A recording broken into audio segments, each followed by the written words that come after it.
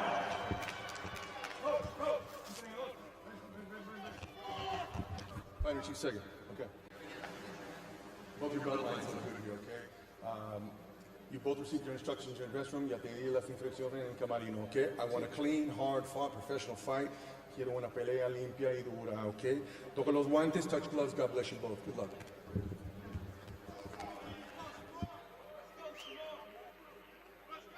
There you see Shamar Canal getting last moment instructions from Bill Haney, who has a busy night ahead of him. Absolutely.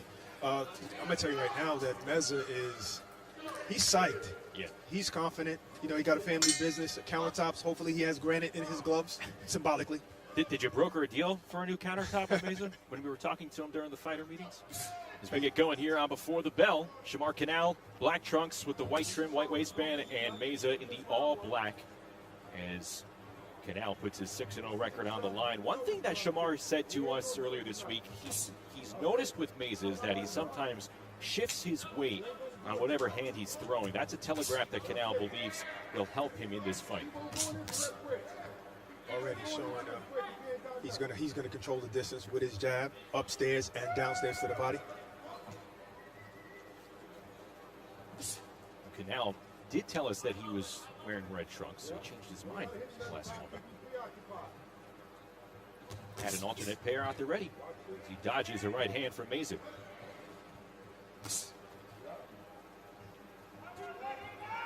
You never have too many shorts. You know? Absolutely. Now connects with a left hand, a straight left.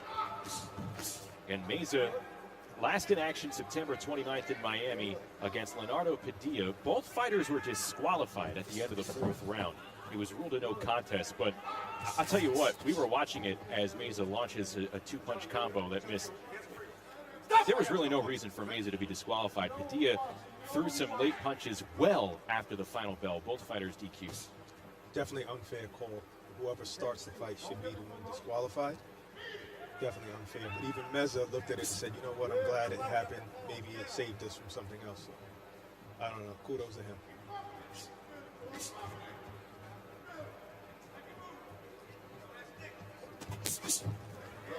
So much for a fill-out round. Canal already connected with a nice left hook. A quick chip left hand landing from Canal moments ago.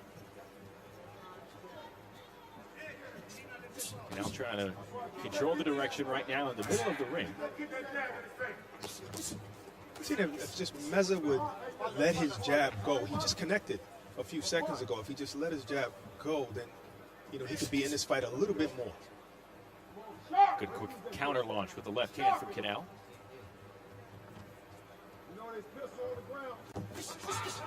And Canal lands with a couple of right hands.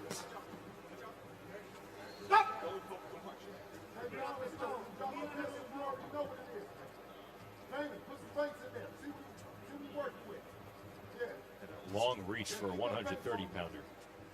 Canal, again, 6 feet. He claims that he wants to compete at 126 pounds.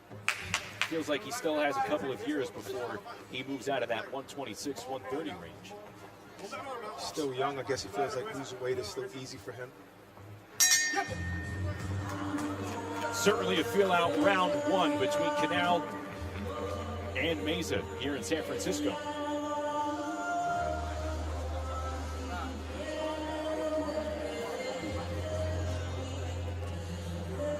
And there you see Bill Haney in the corner of Canal as we take a look at some of the action from round 1.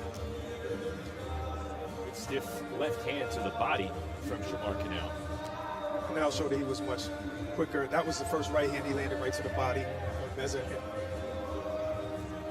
tied him up there after landing 2 shots, 1 and 2.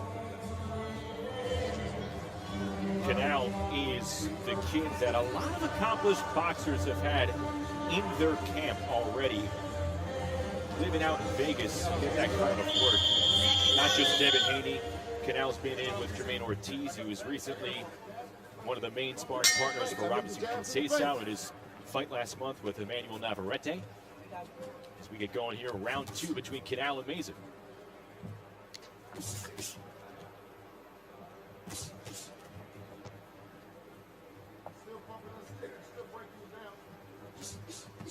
You get called to camps like that for a reason, you know, and that's what builds up guys' confidence, and I'm sure that's why Canal is very confident today. Canal, just 20 years of age. He was connected with the Haneys when he was around 17. He's from Albany, New York, and he was training in the Bronx. His manager got him in touch with the Haney faction. He went out there, sparred Devin, and they really liked what they saw from Canal. He thought he had a lot of heart. And then when he was sparring with some fighters more on his level, they really liked what he saw as Meza slips there right in the middle of the ring. And they brought him along. Bill Haney tried to explain why it would be beneficial for Canal to stay out in Las Vegas to Shamar's father. And that's what's happened here. They brought him along. And a good combo from Canal as he's starting to close the distance with regularity. Stop! No punch.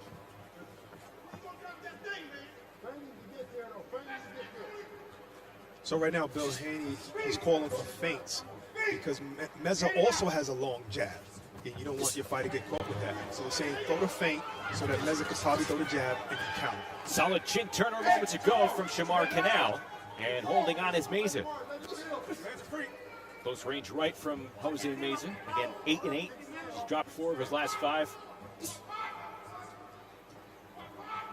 20 years old, and just very calm and confident.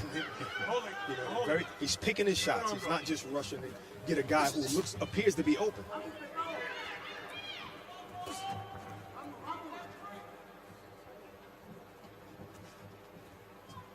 You know, coming forward and they connect in the middle of the ring.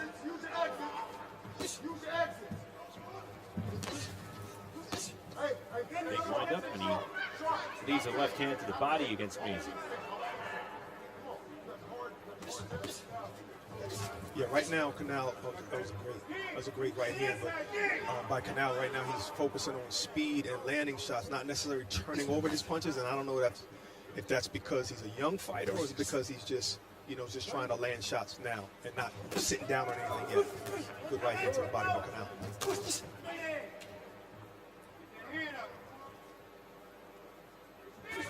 He can switch it on a dime. Good jab. Reaching from Meza. And 2 130-pounders who are long, have long reaches. And this is the reason why Meza's scared to throw that jab, because of the pull counter that Canal just did. First of 3 matches here on Before the Bell. Then it's the main card tonight on DAZN pay-per-view. Kicking off at 8 Eastern, 5 Pacific. As we take a look at some of the action in round number 2. Great right hand by Canal. Another one landed.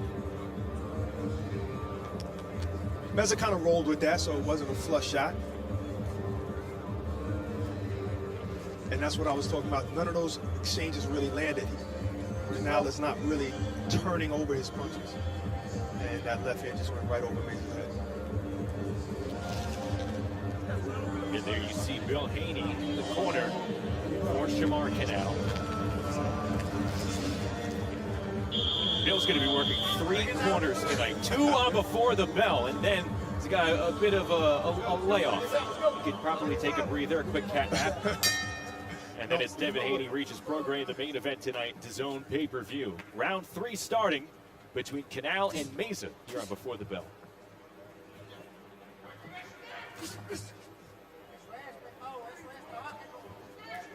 So though Canal is winning, Meza's still in the fight. You know, he's in the fight. He's noticing that he can land the jabs, and he's trying to get inside so he can, you know, let a barrage go. But he's not doing feints like Canal is doing. An 8-8 record for Meza. He's searching for his first win since November of 2021. That's when he came away victorious over Jose Manuel Gomez on the Canelo Caleb Plant undercard. Wow. Okay, so he's not blinded by the lights tonight. Okay. Meza fought Keyshawn Davis on the Canelo Billy Joe Saunders undercard. He actually says that fight is his most memorable fight, even though he came out on the losing end. Why is that? I mean, he won a match on a Canelo undercard, but he said that was his first one. It was obviously at AT&T Stadium in Arlington, big crowd. Yes. Thought that was interesting. He pointed out the loss over the victory. I guess you're still a part of history, even when you're on the losing end. Shamar Canal is the 6th undefeated fighter that Mays is facing here over his last 7 bouts, as Canal tries to come inside.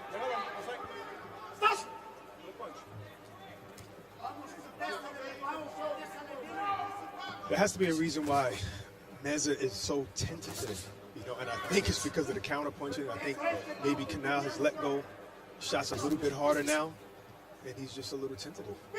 That left hand periodically laying low for Shamar Canal, but it is ready to go.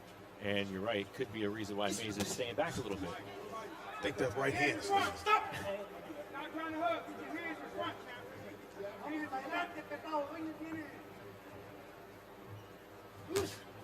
Oh, he rocks Canal there with the left hand. That came through no problem. And another chip shot right hand lands for Meza. These are 2 of his best connects of the contest so far. Set it up. Play this, Mark. Keep an eye on everything. Keep an eye. Listen. In the things, he reacts to everything. Canal trying to come in. Good spin out from Meza. And he cracks him with the right hand. Punched over is Meza, holding on to the left hand of Canal. Definitely hurt. Meza on unsteady legs here. Short time on the clock. What can Canal do with it? Saved by the bell. That last punch from Canal creating a lot of momentum as we head to round 4.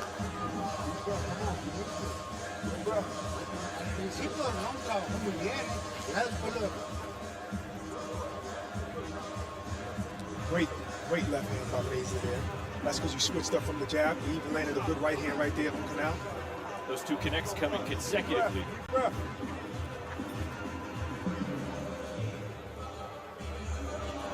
You see Jose Meza and his trainer Ricardo Harris, and there you see the QR code on your screen. You can scan it to purchase Haney Prograis later tonight on DAZN pay-per-view from San Francisco. Technology. You make it that easy. Why not? You can't watch it for you, but I mean, that's as easy as it's going to get. Exactly. Along with Barack Bess, I'm Justin Shackle. Before the bell, fight 1 of 3 as we get ready for the main card later tonight on DAZN pay-per-view, leading up to Haney Prograis, Shamar Canal, Jose Meza. See if Canal can continue those impactful punches. The one that we saw at the end of round 3, it shook up Meza. Double jab from Canal. So it looked like Canal just came out in a left-handed stance and got caught with a right hand by Meza, and Bill switched back, buddy.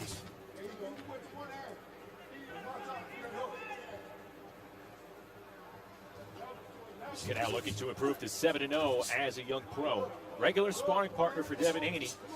Said if he can stay in there, hang in with Devin, and a big right hand, it blasts Meza. You can hit a fighter when his back is turned. And we'll see how Meza is affected. Again, holding on. Meza could be in trouble.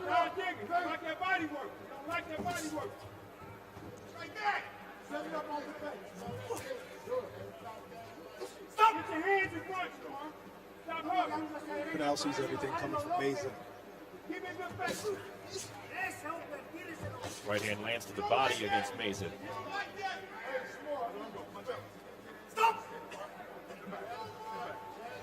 Meza's first 8 fights took place in Mexico. Lost his first pro fight.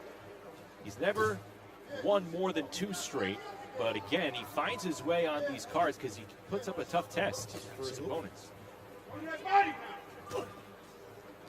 And had some blood on the lip of Jose Meza. Stop!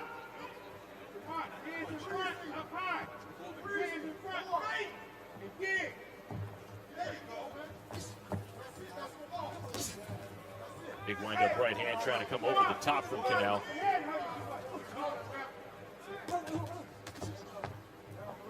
Meza loading a combo that mostly gets the arms of Shamar Canal.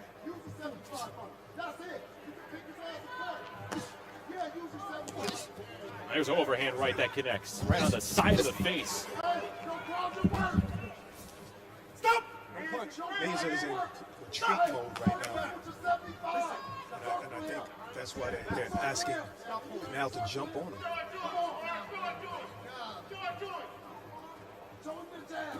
Roughly 20 seconds remain in round 4 for this one, scheduled for 6 to open up the before the bell action. And Canal reaching again with a right hand. Get a little frustration from Shamar Canal every time he's able to make some connection. Being held just a bit by Meza.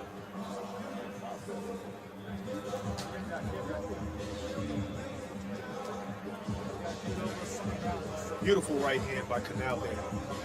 Meza with a couple of shots behind the back. Right there, his momentum came in, and he just got caught with a right hand. That right hand grazed him. Like I said, Meza straight in just retreat.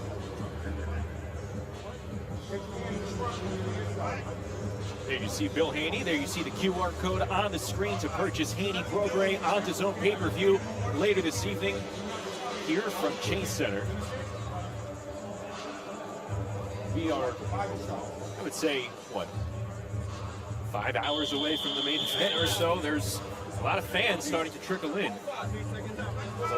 Local flair coming up here on Before the Bell. Amari Jones and Kaylee Stomadera. Round 5 underway here between Canal and Meza. Just when you think Meza's in retreat mode, because he was in the last round, he seems to have a little bit more energy now. Guess he must have got a good pep talk from his trainer. Meza's trainer, again, Ricardo Maharis. He is the uncle of former super flyweight world champ Christian Maharis, one of the figures in Meza's life that really guided him along early in boxing. From the same part of Mexico. Now Canal walking forward. Coming in, connects with the left hand, misses with the uppercut.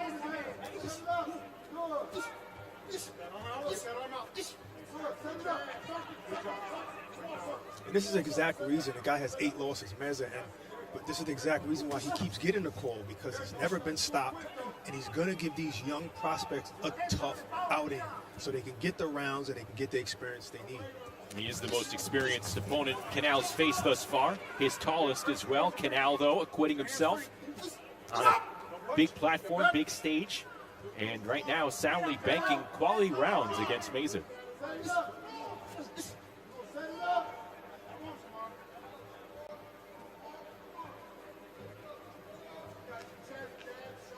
It appears that he's hurt Meza at least one time.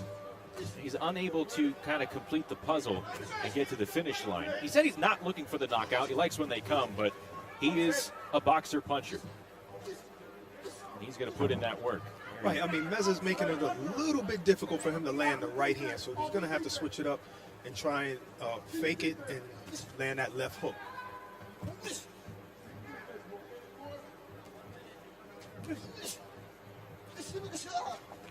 You see, he keeps missing that right hand. Meza said, okay, you done hurt me a couple times with that already. I'm not getting hit with that anymore.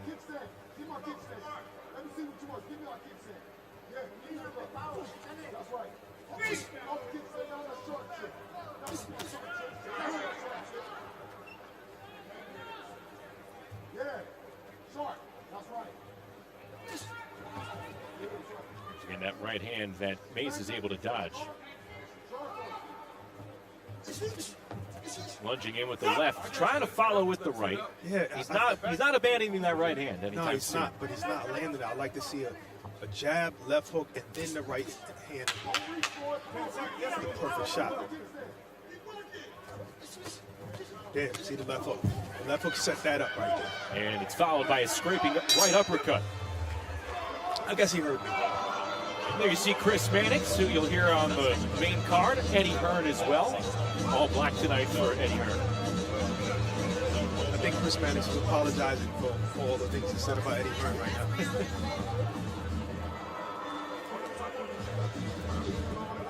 And you can see it. Meza keeping his head out of the line of fire from that right hand from Canal.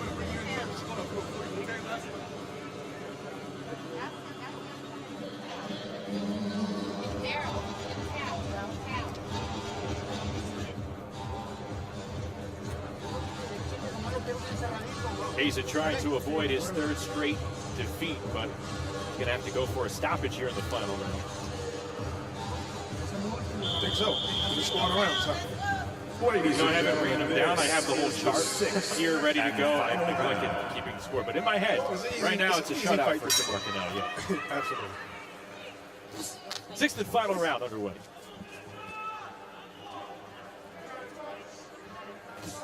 Shamar Canal in the black trunks with the white waistband.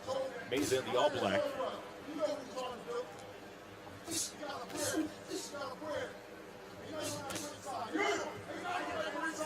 You know, we've heard Bill Haney since the launch press conference for this event. Yes. And he's not saving any ammo for later tonight. He's throwing out the words, the verbal war, even here on the very first fight before the bell.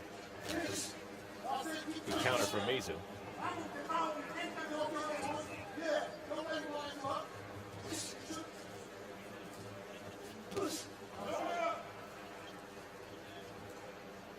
I'm going to look into Canal's head right now. Does he want to try and go for the stoppage, or is he just happy with the big one? That was a good right hand. Popped him with the right hand, Meza along the ropes. And now he's trying to fight back, but Canal connects with the left hand. There he winds up with a right hand.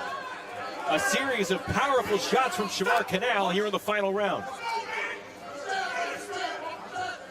Does he sense that Meza's hurt? That's what you do. Walk him down. Prime spot in the corner, but Meza able to walk out of it. Cut the ring off, push him up against the ropes. You see that right hand is not landing. You gotta switch it up. Sharp jab from Canal. He has a really nice jab. And he skinned him with the right uppercut. I think that lead uppercut would be a better punch. Shamar Canal trying to impress here in his most experienced opponent to date. Now he has Meza in the corner, trying to work. Slight hesitation right there. I think that allowed Meza to angle out.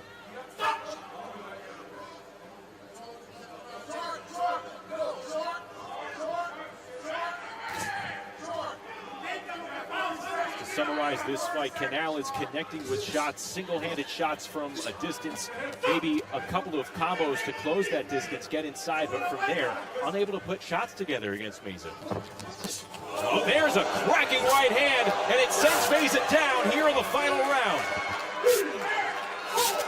He set that up with a double jab first, then the right hand.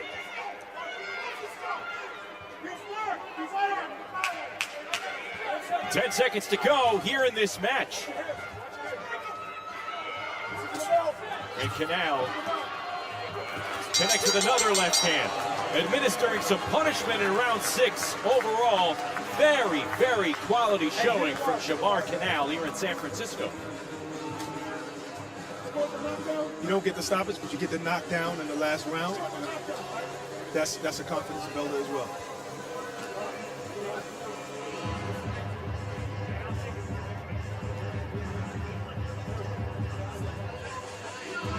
So Shamar Canal came in 6-0, impressing here to start us off on before the bell for Regis Prograis.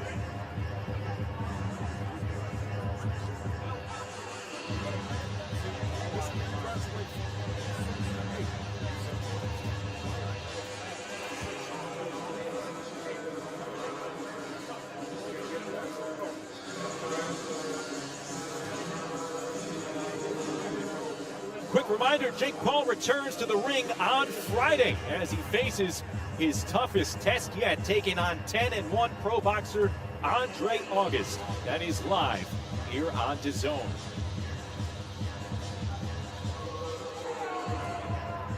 You know, YouTube has always got to top their last video. So if you came in the ring with a tank, what do you do the next time?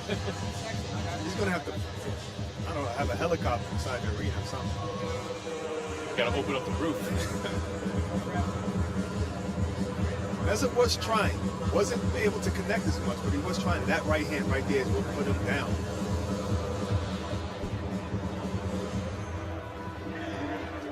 Overall, how do you grade the young Shamar Canal? I'll tell you what, part of me applauds him for not abandoning what he believes is probably his most dangerous weapon in the right hand. Continuing to go what works, but you would like to see the young fighter have the ability to adjust. Yeah, you have to, because you can't say, okay, I did well against this opponent. You always got to think if I'm fighting a better opponent. Let's make it official with David Diamante. Ladies and gentlemen, after 6 rounds of action here in San Francisco, we go to the judges' score totals. All 3 judges scored this bout identically, 60-53 for your winner by unanimous decision. He's still undefeated, Shamar "The Boss" Canal.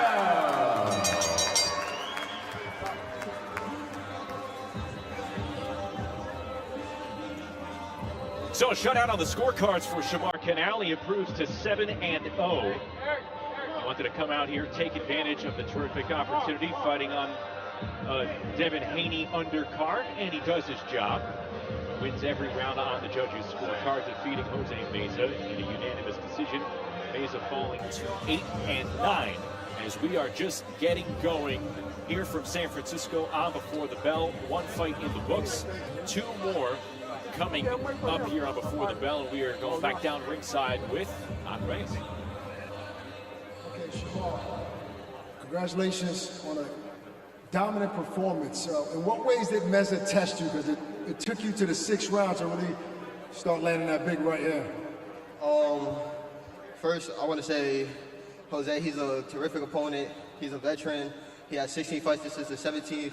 I feel like he came into the fight trying to survive. I had to just stay sharp, listen to my corner, and just adjust to a couple things. Yeah, it's safe to say you're a better boxer than a basketball player. Before you get out here, you want to say something to the fans out in Albany watching? I want to say thank you for everybody that's here to come support. I know in the first fight of the evening, I know it's early. I wait for the main event for Devin Haney. I just want to say thank you for everybody that's coming out. Hopefully I can do it again. Congratulations, good performance. Back to you guys.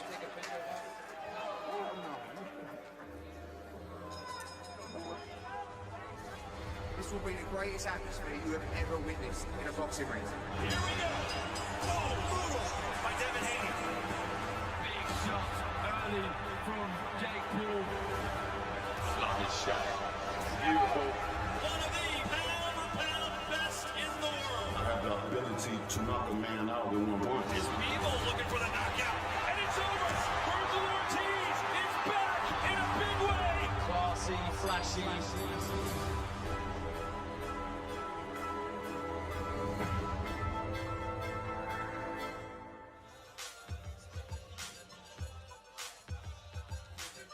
Our unrivaled slate concludes in Saudi Arabia with the Day of Reckoning, an incredible card that is topped by Anthony Joshua versus Otto Wallin, and Deontay Wilder going up against Joseph Parker.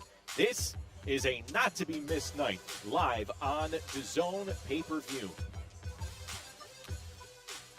And we welcome you back upstairs here from Chase Center with Barack Justin Shackle. You saw Ak in the ring talking with the victorious Shamar Canal. Look, Devin Haney's faction trying to go 3-0 tonight. They start off an impressive showing. You have Amari Jones coming up. Following the fight that we have coming up next, Beatrice Ferreira, who is the real deal at the amateur level.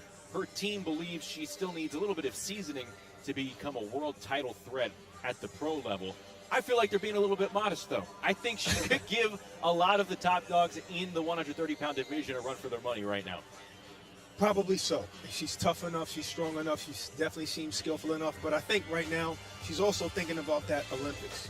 2024 Olympics, and going back from, look at her stare down. Look, all Destiny's business. always smiling, and she's always been all business. Exactly. But when you go from the pros back to the amateurs, it's hard to keep making that transition. So she probably wants to get through with that and then concentrate 100% in the pros. Beatrice Ferreira 3-0 as a pro. 2023 has been a big year for her, competing as a pro, trying to clinch that spot in the Paris 2024 Olympics. She's done that. She did that in Chile back in October, and she's going to have a couple more fights in 2024 at the pro level, then get ready for Paris. But if you're assessing her career at this point, what do you want to see as she gets into the ring with Destiny Jones? She's another one that can crack. We've seen that. They're both aggressive power punchers that can do some damage with their fists. Right. Well, I just want to see her defense. I want to see going against a power puncher, if she's going to be defensively conscious and trying to move her head and setting up her big shots. All right, we are ready for the second fight here on Before the Bell. Back into the ring we go with David Diamante.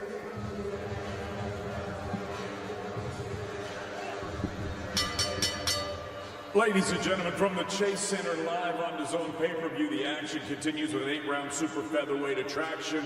Now making her way to the ring from Austin, Texas, Destiny Too Sweet Jones.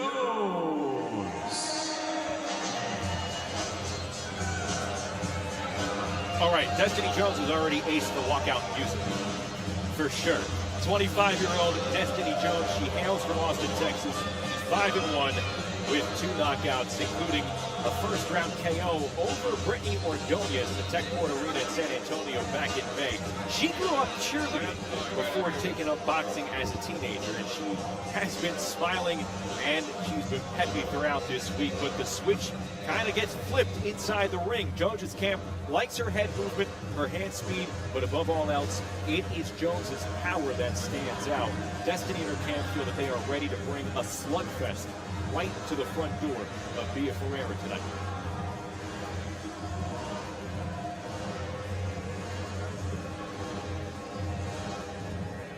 And now entering the arena, please welcome Beatrice, the Beast Ferreira.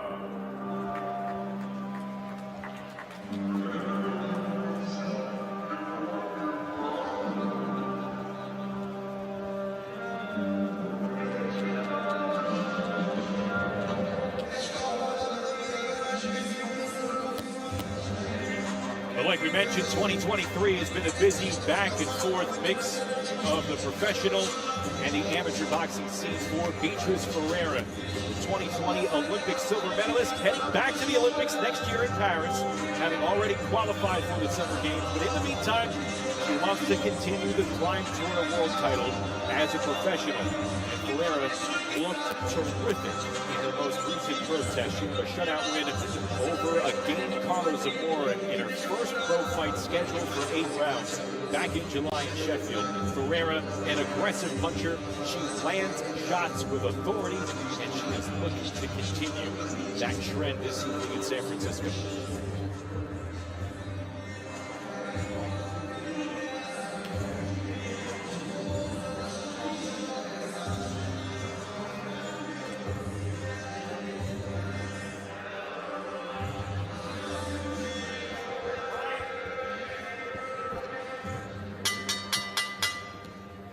Ladies and gentlemen, from the Chase Center here in San Francisco, California, live on DAZN pay-per-view, we're set to go with a special super featherweight attraction. It's all being brought to you courtesy of Mr. Eddie Hearn of Matchroom Boxing in association with Banner Promotions. We're sponsored by Bet Online, Stagefront, C4 Energy, and Everlast. Introducing your 3 judges scoring this contest from ringside: Kermit Bayless, Mike Ross, and Pat Russell. And at the sound of the bell, your third person in the ring, referee Edward Collantes. And now, ladies and gentlemen, 8 rounds of boxing scheduled in the super featherweight division. Introducing first, fighting out of the red corner, wearing the white with the pink trim. She scaled 129 3/4 pounds. Her professional record, 5 victories against 1 defeat. She has 2 wins coming by way of knockout. Fighting out of Austin, Texas, Destiny Too Sweet Jones. And her opponent across the ring, fighting out of the blue corner. She wears the black with multicolored trunks, and she scaled the super featherweight limit of 130 pounds. Dang on. Her young professional record thus far perfect.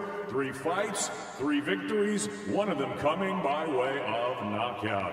Here is the 2020 Olympic silver medalist and the amateur world champion, fighting out of Salvador, Bahia, Brazil, Beatriz, the Beast Ferreira.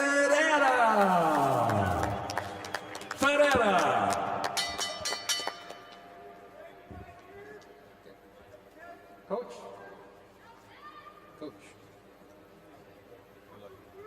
Obey my commands at all times and protect yourself at all times. The belt line's good here. Here and above is legal. Here and above is legal. Good luck. Touch gloves.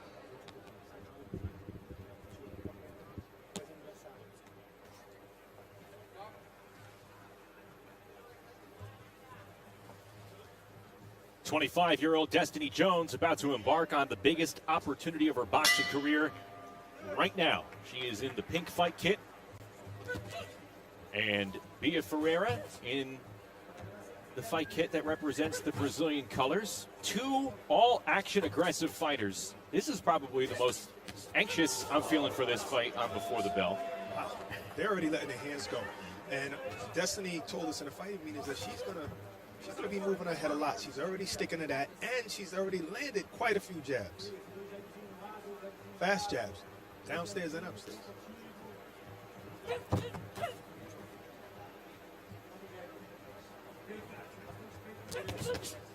Ooh, good counter. Sticks her with a jab. Destiny Jones' trainer, David Watson, he's a former LAPD officer, and he puts Destiny through the ringer with her training. He said that there is nothing that Ferreira can do to Jones that hasn't already happened through training. Except knock her out.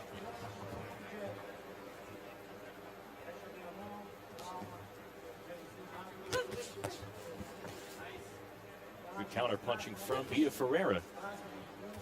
You don't often say that. You know, Beatrice has not lost 1 round in her 3 fights yet. Great right hand by Beatrice. Smears her with that right. And doing quality jab work. I think the countering by Beatrice has slowed down Destiny just a little bit. She just landed another good right hand on Destiny. Jones fighting back, but again, more counter right hands.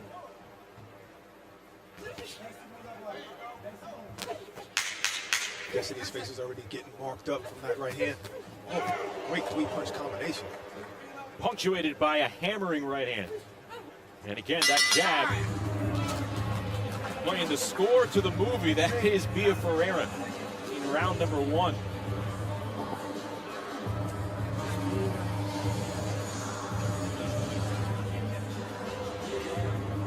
Oh, good counter. Slipped her jab, came up with a right hand uppercut.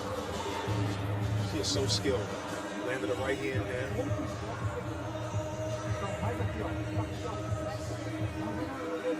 Same combination. Slip the jab, right uppercut, followed by a left hook. Quick reminder, scan that QR code on your screen if you want to be part of the special night here in San Francisco. The pay-per-view action begins 8 Eastern, 5 Pacific on DAZN pay-per-view. Leading into our main event tonight, Devin Haney, Regis Prograis for Prograis WBC Super Lightweight Championship. Okay. We have a really good female fight on that card to open it up. Ebony Bridges defending her IBF bantamweight title against the former super flyweight champ, Yoshida. Andy Cruz in action, Montana Love, Liam Paro, the co-feature, and these two slugging it out to start round 2. Destiny landed home, right hand. Jones very aggressive out of the gate in the second. Ferreira staying put. Definitely a different level of skill. Beatrice is just at a higher level, but Destiny just has a lot of heart, and she said, you know what, I'm going to mix it up with you to see if you can take my pop. Jones has met with that left hand from Ferreira. And now Bia working to the body. A little low. Destiny just needs some moving her head again. Stay off the line so you don't get hit with that jab.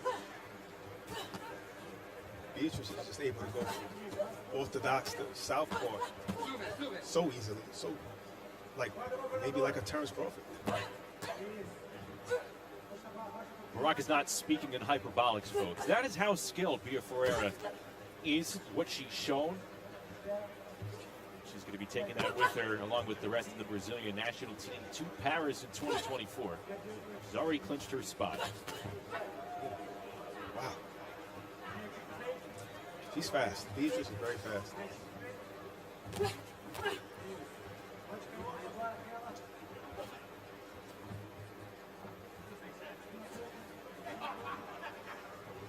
I think Destiny's still game. She's just trying to find her way inside.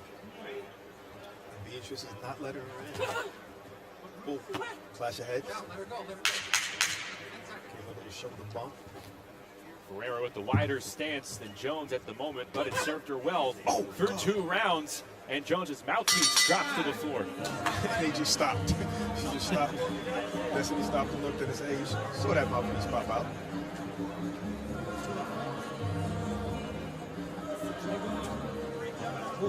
Beautiful right hand, followed by left hook. She's just counting on it every time Destiny throws that jab. Left hook landed there. And that's what happens when Destiny throws that jab out of range.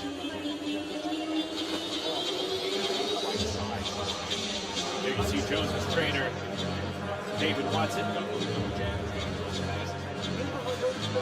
Second of 3 fights here on Before the Bell before we get into the main card on DAZN pay-per-view.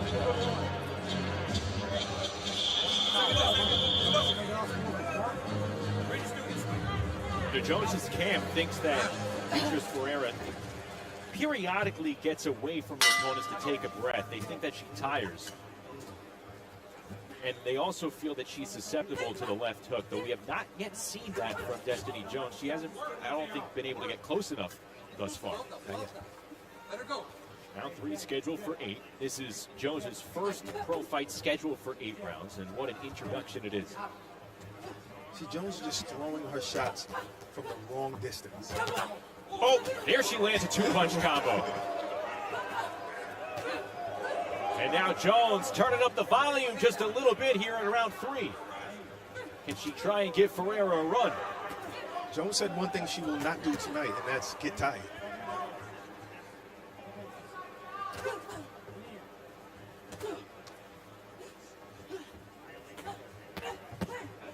And Ferreira laying down that leather 3 at a time.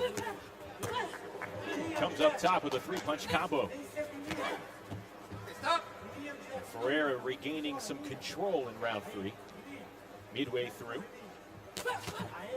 There's no holding in this fight. His fight so far, as advertised, Jones coming back. Fight out. Suelta.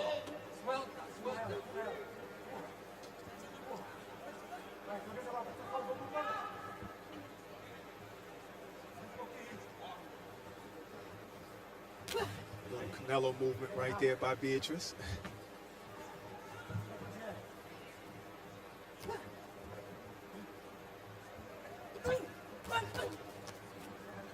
Good timing from Ferreira, able to come in and land that 2-punch combo. Crowd still filing in here for Haney Prograis later tonight. But right now, in the middle bout of our Before the Bell program, it is Bia Ferreira and Destiny Jones. Bobby slugfest.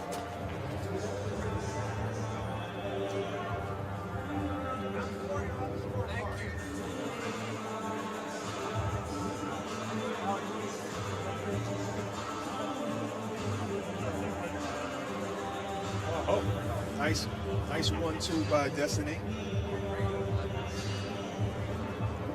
And then Beatrice just shows that I can control the distance once again, even without punching. Another right hand by Destiny. Beatrice says, okay, let me back up, catch my composure. It's a good round for Destiny, but definitely still a Beatrice round. The key separator in this fight so far is that fighter right there is controlling the distance.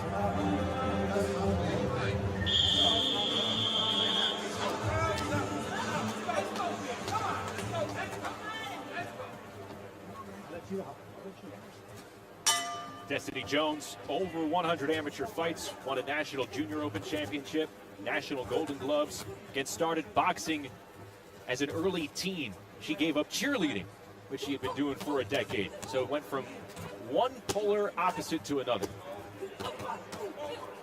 And they are banging out to start round 4. I think her pom-poms is just different now. Ferreira peppering with the left hand. Again, Jones not backing down. Jones comes out every round, with some vigor, trying to slug. But it's hard to keep that up with a person who throws as hard as Beatrice. Nice left hand by Beatrice. Yeah, slipped in the left hook moments ago. Uh-oh. There's a little bit of blood. Right now it's on the left side of Ferreira's face. We'll see if that's from her own marking. I believe it is. Don't see any blood on Jones's face, and let's see what happened here. Left side, right above her eye. And I don't know if I saw a head clash, but we'll hear soon enough.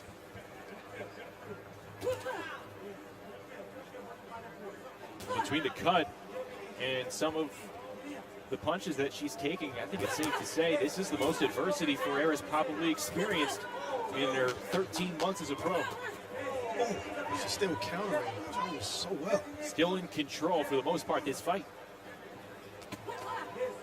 Counter right as Ferreira trying to come inside, but again, Bia Ferreira finding seams here against Destiny Jones.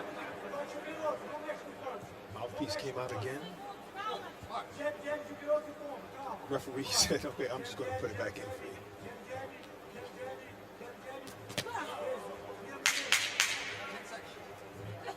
Being told it was an overhand right that cut Ferreira, so it was from a punch. Didn't see it. We'll get a second look at that between rounds. Destiny Jones very much in this fight.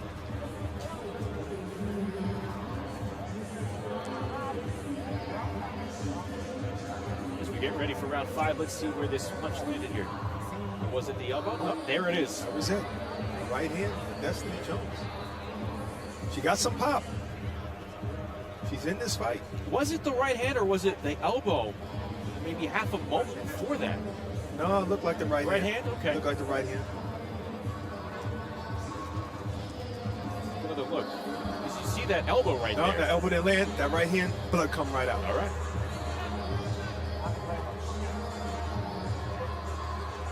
Destiny Jones bringing the fight to Ferreira here.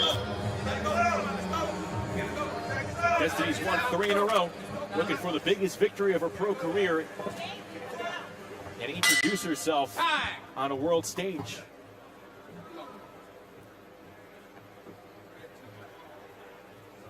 You're going to check out the cut. Doctor says it's okay. Time in. So here we get going with round number 5. This is Jones's 3rd fight outside of her native state in Texas. Ferreira trying to improve to 4-0. She is in a battle here, although she has been in control. These are rounds that have been dictated by Ferreira, but she's not asserting dominance over Destiny Jones. She's not winning running away each round.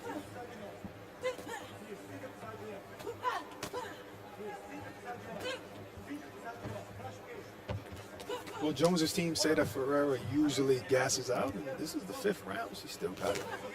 Still on her toes, still punching hard.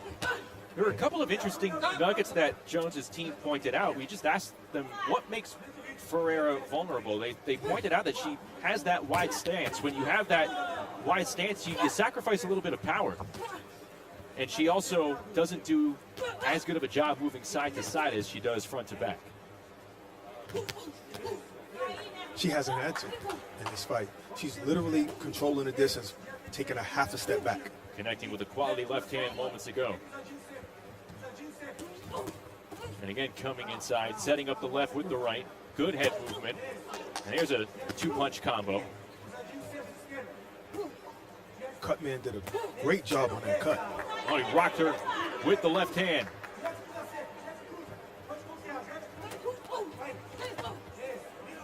Jones with no answer thus far with the left hand from Bia Ferreira. And another from Bia.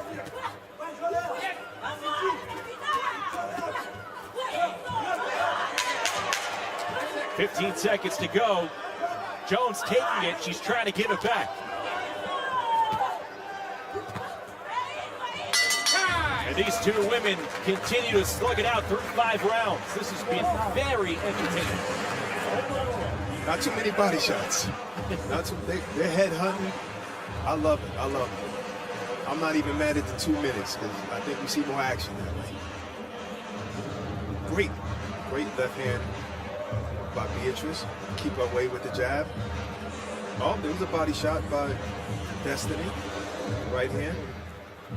Beautiful uppercut left hand by Beatrice. And a right hand in the exchange. Able to pour the drink out with that right wrist turning. Connecting on the side of Destiny Jones's face. Again, the QR code for you to order the pay-per-view coming up 8 Eastern, 5 Pacific on DAZN pay-per-view. You said pour the drink out. That's gym talk.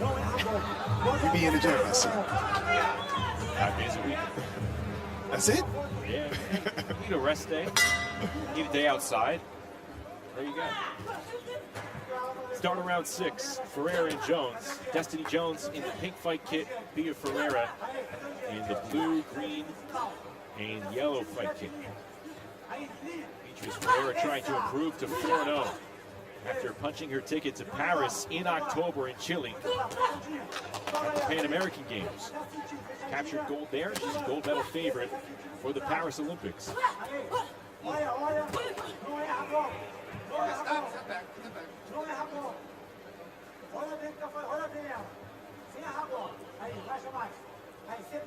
Ferreira certainly in a fight. Another place where she's able to maybe stretch her advantage a little bit is her ring IQ. I think it's becoming a separator as well. Yes. She's not panicking. She's facing adversity, but she's reacting well to it. Very, very experienced against the best all over the world.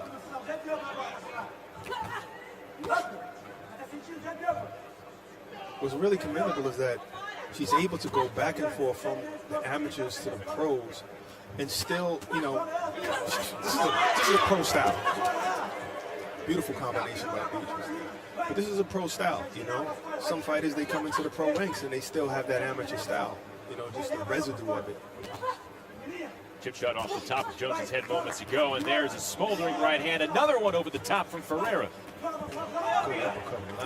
Double action with the left. And now taking some punishment to Jones. She counters with a right hand. I know Jones is tough, but I don't know how many more of these shots she can take.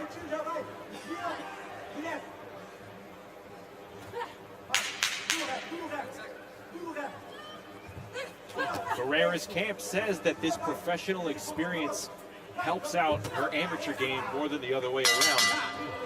Switched to southpaw and gave her overhand left.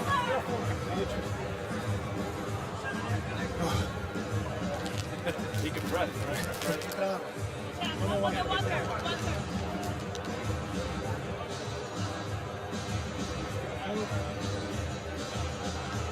6 rounds for her, still going heat.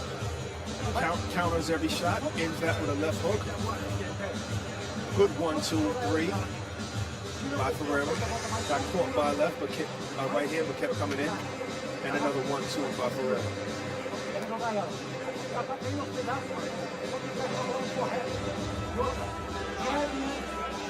Bia Ferreira's head trainer, Matias Alves, also working on that cut as well.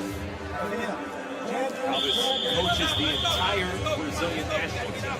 We are told at the moment Brazil has more boxers qualified for the Olympics than Mexico, Cuba, and the U.S. combined. You got to fact check that. I don't know. That hurt my feelings. Especially with the qualifiers in the U.S. happening this weekend. Yes. They feel like Brazil's really poised to make some noise in boxing in Paris next year. They got the best version of Ferreira today, you know, so if they ever thought that she gassed out, she's not gassing out tonight. This is the 7th round. It's scheduled for 8. Second 8-round fight for Bia Ferreira, following her win over Carla Zamora in July. This is Destiny Jones' first 8-round fight.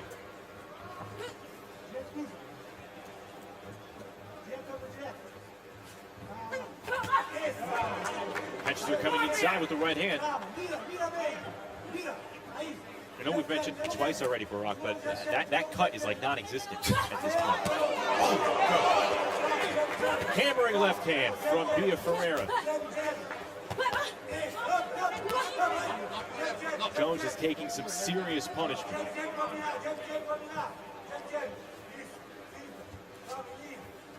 think Ferreira wants to get her out of here this round. Jones is taking a lot.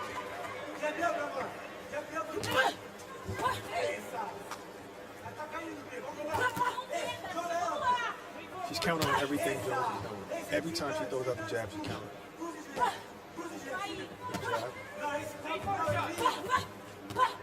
She's timing every shot, and Jones is just throwing it from a long distance. Here, Edward Cayantes have to start looking closely here. The activity from Jones slowing down as Ferreira knocks her down with the left hand. 3, 4, 5, 6, 7, 8. Jones gets up at 8.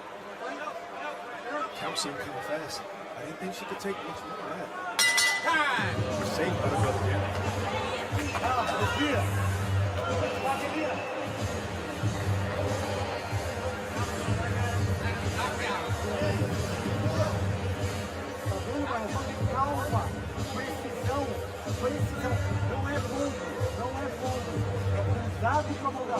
That hook to put it down. Wow. She took a lot of punishment before that left hook landed. Flush left hook, she turns it over. Down on the back.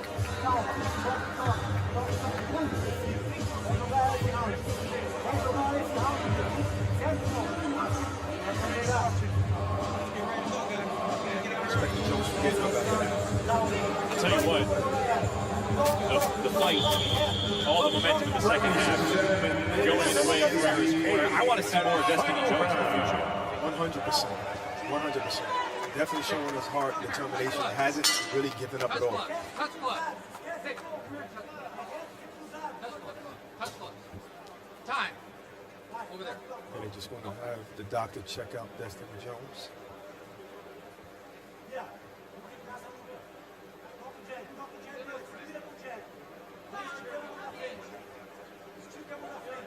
If anyone knows Destiny Jones is her trainer, David Watson, they got like a father-daughter relationship. Oh!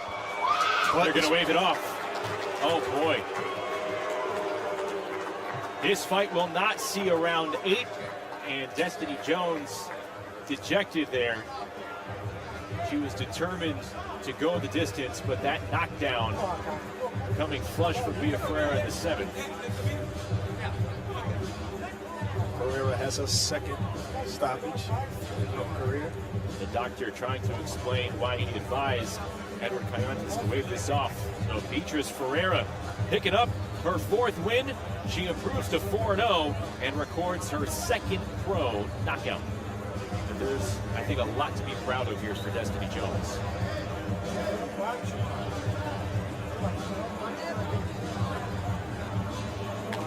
Kudos to Jones. She wasn't easy work. She made Beatriz Ferreira work for it. But it's just the talent, the skill level, the pedigree. That's all it is. Yep. You know, the experience all around the world. Literally, she's going to the Olympics from here.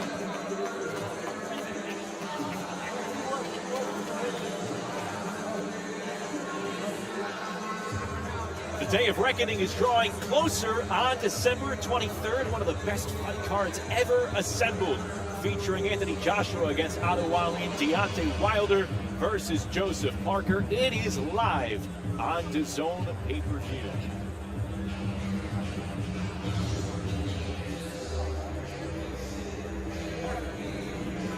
Ready to make this one official in the ring. Let's go to David Diamante.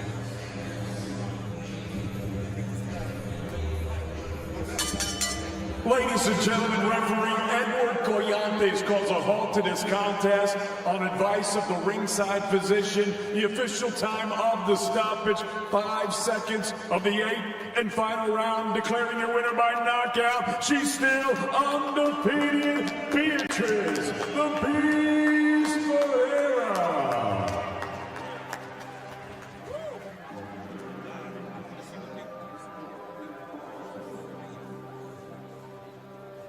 So Beatrice Ferreira improves to 4-0. She stops Destiny Jones.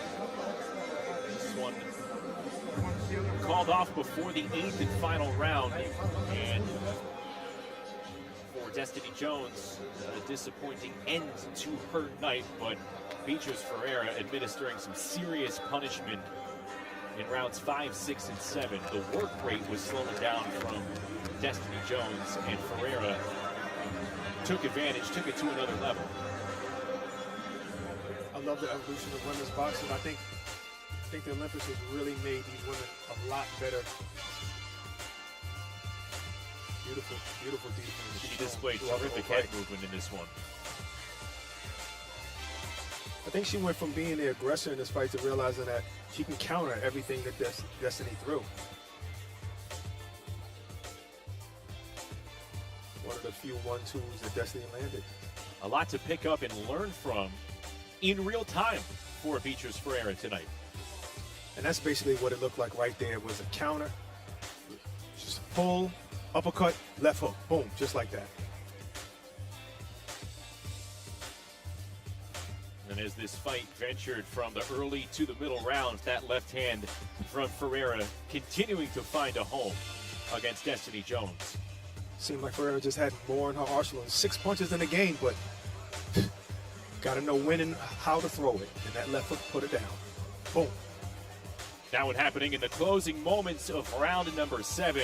Jones flat on her back, and then the doctor advising Coyantes to wave it off. And she gets the stoppage.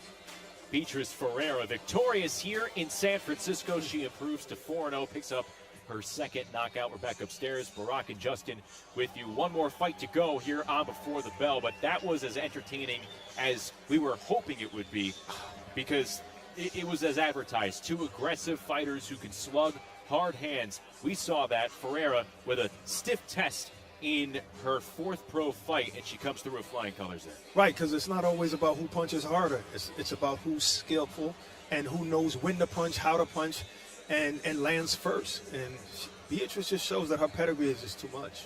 2 down here on Before the Bell. 1 more to go. Then it's the main card tonight, DAZN pay-per-view. You can order it by scanning the QR code on your screen. Regis Prograis putting up his WBC title against Devin "The Dream" Haney here in San Francisco. All part of our unrivaled schedule on DAZN throughout the end of the year, and that includes the showdown in the desert next weekend. Bam Rodriguez against Sonny Edwards. Sonny Edwards, that's the only option. Bam Rodriguez, where are you? He's running his mouth, but I show my confidence in the ring. Undefeated against undefeated. Yada, yada, yada. I'm going to steal the show. That bell right there is coming home to San Antonio.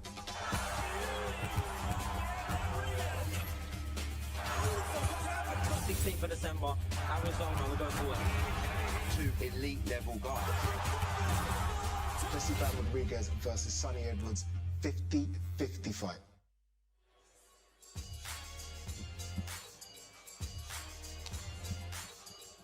Oh, you have Jake Paul going up against Andre August next Friday, and it continues our unrivaled slate of action, which will continue the very next night. Next Saturday night, December 16th, Bam Rodriguez taking on Sonny Edwards, and then the Day of Reckoning on DAZN pay-per-view featuring Anthony Joshua versus Otto Wiley and Deontay Wilder going up against Joseph Parker. Back inside Chase Center here in San Francisco. Brock Best, Justin Shackle. We have Prograis ringside here on Before the Bell. Still to come, Amari Jones going up against Kalisto Madera to wrap up the action here on Before the Bell. But then you have the main card coming up, 8 Eastern, 5 Pacific. We haven't really dug into the undercard for this fight leading up to Haney Prograis. It begins with a title fight with Ebony Bridges and Miya Yoshida. We don't often get to see Ebony stateside. Here she is in the U.S. What are you looking forward to the most there? Well, I know most people are looking forward to her weigh-in outfit, but I like to see her skill set. I like to see her ferocity. Like, she's somebody that can get away with doing stuff like that outside the ring because she gives you everything inside the ring, and I want to see that again tonight with a 2-time champion. That is the leadoff bout on our main card. You have Andy Cruz, just like Bia Ferreira, a terrific Olympic pedigree, gold medalist out of Cuba, second 10-round fight in his second pro fight as a professional. We get to see him up close and personal again. Yeah, I'm high. I told you yesterday I'm high on Andy Cruz. I think he's very sharp. He's very calm in there, and I can't wait to see him sit down more on his punches and see if he can get guys out of there. And in the co-feature, Montana Love, Liam Paro. I'll tell you what, you could look at it from a bunch of different angles because of its unpredictable nature. Who do you think State has more to lose in that fight? That's a good question. Well, the undefeated fighter usually has more to lose. You want to keep your O, but I think Montana just has a little bit more fame here at stateside, that is. And I think because he has a loss already, another loss, 2 losses, that's a lot. That's a lot to come back from. Yeah, it's going to be tough. Final fight here on Before the Bell features an undefeated fighter. That is Amari Jones, again, part of the Haney Promotion stable, against Kalisto Madera, and things got a bit spicy at the weigh-in. It had to, because Amari was upset that Madera didn't come to the press conference the day before, so he said he got to give it to him. I got so much stuff left over from yesterday. There's a little bit of brief history between these two as well. Both originally from the Bay Area. Jones from Oakland, Madera from nearby Stockton. I was so surprised there wasn't a push at this moment right here. This was just the third face-off of the afternoon. I would say it was probably the second best face-off behind Devin and Regis. Oh, yeah, absolutely. Amari Jones packing a lot of power in his young pro career. 10-0, 9 knockouts, going up against Kalisto Madera, a veteran of nearly a decade in the pro game, 14-4 record. And I think they're going to try and iron out that animosity in the ring right now. Without further ado, third and final bout here on Before the Bell. Let's go over to David Diamante.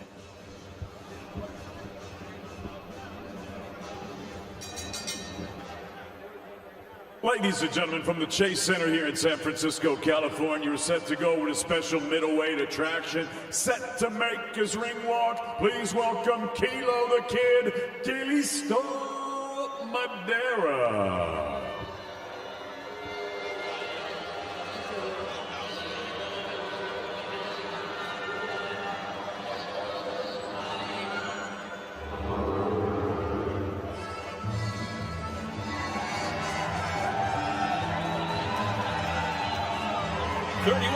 Kalisto Madera, 14-4, like we mentioned, 9 knockouts. Known as a come-forward fighter who throws hands right from the start. Madera from nearby Stockton, about a 2-hour drive east. He's trying to avoid back-to-back defeats. Lost an 8-round unanimous decision to Kevin Newman in August on the Jake Paul-Nate Diaz undercard. Madera said he plans on coming in, fighting smart, stay behind the jab, but above all else, he is coming to fight. He said he is not here to wait or move around against Amari Jones. He is ready to use all of his weapons in the ring here in San Francisco.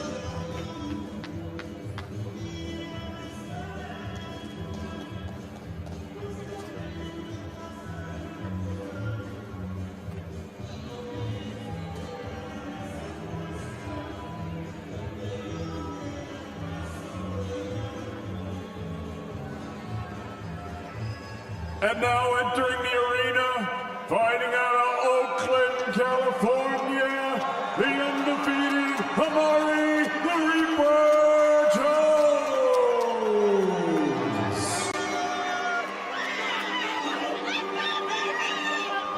Young Amari Jones, 21 years of age, looking to pick up the pace, quickly build up that pro career in a style similar to the guy that co-promotes him and is headlining this event. That's Devin Haney.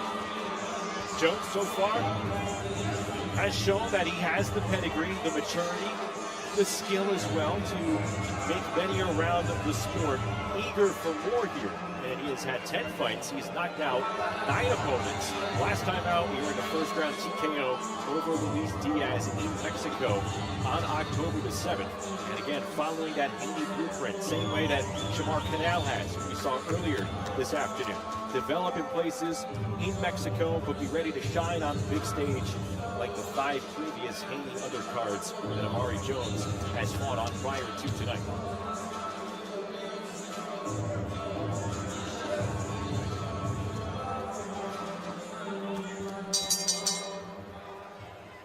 Ladies and gentlemen, from the Chase Center here in San Francisco, California, live on DAZN pay-per-view, we're set to go with a special middleweight attraction.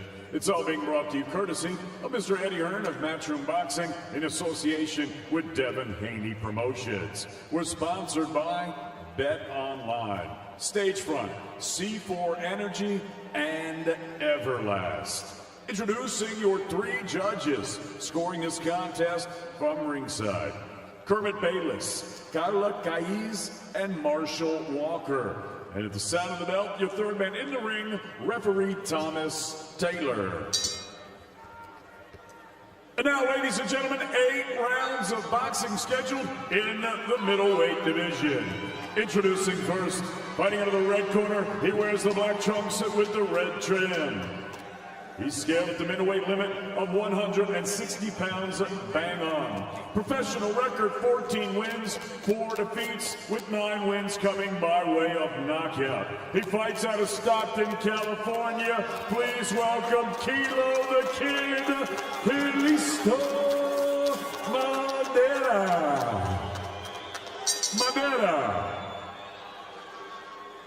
And his opponent across the ring, fighting out of the blue corner. He wears the gray trunks with the baby blue lettering. He's scaled at already 159 1/4 pounds. Professional record, a perfect one. 10 fights, 10 victories, 9 of his 10 wins coming by way of knockout. He represents the town, fighting out of Oakland, California. Here is the undefeated Amari the Reaper Jones. Boxer Chief second. Boxer Chief second. Okay, gentlemen, come on. A little bit closer. Come on. I need you here. Okay, guys, you're getting full waistband here, full waistband here. You got my instructions in the back, gentlemen. Protect yourselves at all times. Listen to my commands. Touch them up. Touch them up. Get back here. Touch them up.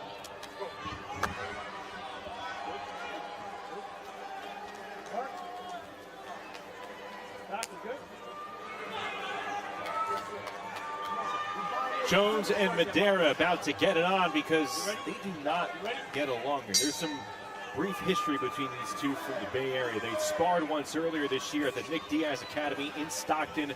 According to Madera, Jones got out of the ring after 3 rounds. He called Madera a dirty fighter for fighting on the inside. The camps went back and forth. And you saw what they were doing at the weigh-in yesterday. Madera just landed a nice 1-2. Straight out the case. Throwing hands early, that is for sure. This is MO. Taylor just had to, Tom Taylor not messing just around. Had to shut somebody up outside after just grabbing their arm and saying, "No, you guys are going to touch gloves." I love it. Veteran referee out of the state of California. Jab snaps back Madera's head.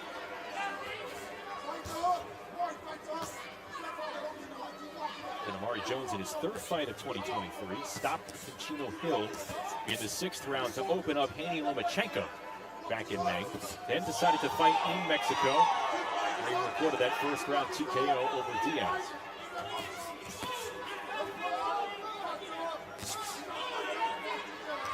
Gaining that left hand and using the shoulder roll against Madera. Snap jab to the body. Now it seems like Jones is caught on to his rhythm. Took about a minute and change. Good jab to the body. Keep making Madera reset. Good right hand. Right hand reaches from Jones.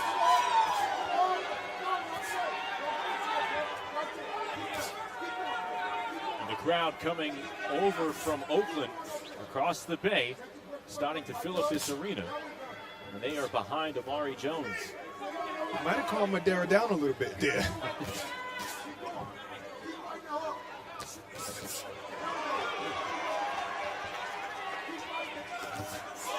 Right hand that cracks Madera. Jones finding the distance in the first round. Now he's comfortable enough to put his hands down, you know, counter him with his right hand. Shoulder rolled in all the right hands from Madera.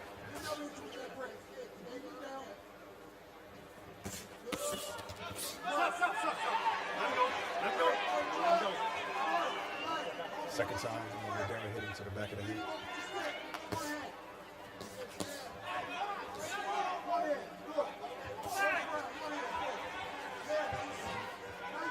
Quality jab work from Amari Jones in the opening round. And lunges over with the left hook.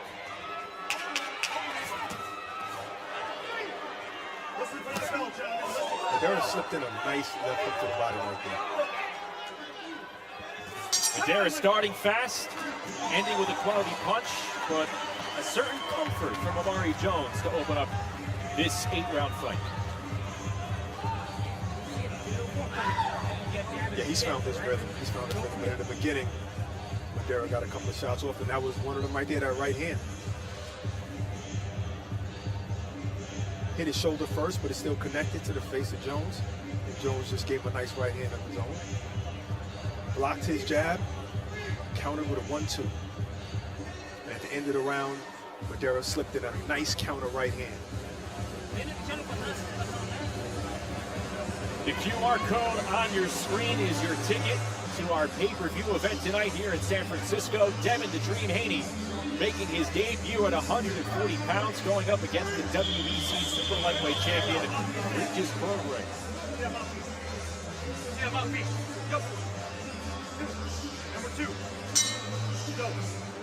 And the crowd continues to file in here at the home of the Golden State Warriors Chase Center in the Mission Bay neighborhood of San Francisco. I know you don't get paid for overtime in boxing, but I think Bill Haney's getting some overtime tonight. Oh, yeah. Already his second fight in a corner for a boxer. Saw Shamar Canal pitch a shutout in the opening bout before the bell. Features Ferreira with a stoppage after 7 rounds against Destiny Jones. Here's Amari Jones. Amari Jones in a left-handed stance. Trying to come over the top of that right hand. Yeah, countering the jab. Switch back to the right-handed stance. His corner saying, why did you switch? Stop. Let go.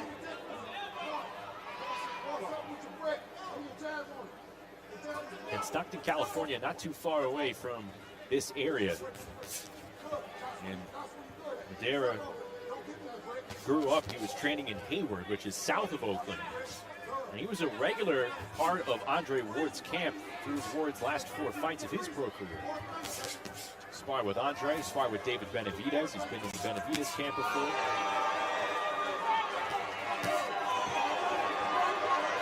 And now Amari Jones with a little bit of rhythm. Madera trying to fight back with a counter left.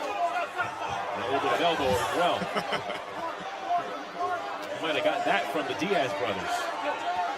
Trains at the Diaz Academy in Stockton.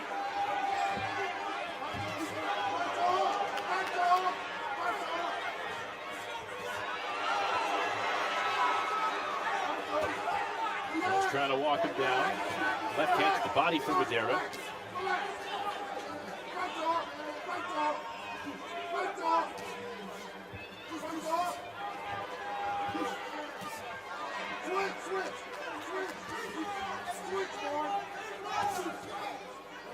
Switch the southpaw stance again, Jones. Very talented kid. One of the things that's standing out to me, and he switches back to orthodox, his ability right now to stay composed and roll with punches. Yeah, I'm surprised he didn't get too excited because one of those shots kind kind of hurt him, but I think it was that left hook that came back from Madera that said, okay, I got to still, take my time with him. Derek came forward, almost met a left hand from Jones. You never know when a fighter like this, like Madera, is playing possum, drawing you into the ropes and ready to unleash a strong left hook. But he is breathing with his mouth open right now. Closing seconds of round 2.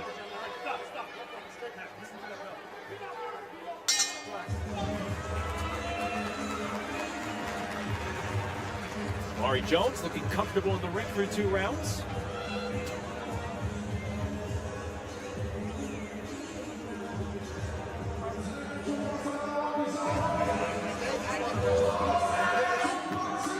Here's the action of the second round.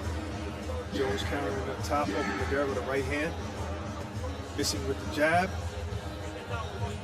Countering again with the right hand. Not landing flush, kind of like the Meza fight. The jab landed for Jones, but that was it. Right hand missed. Kind of like Shamar Canal and Jose Meza, that right hand is just not landing flush every time.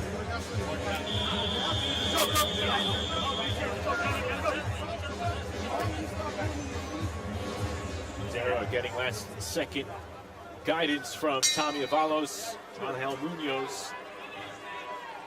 As we start round 4, our third and final bout on Before the Bell, ahead of the main card beginning at 8 Eastern, 5 Pacific on the DAZN pay-per-view.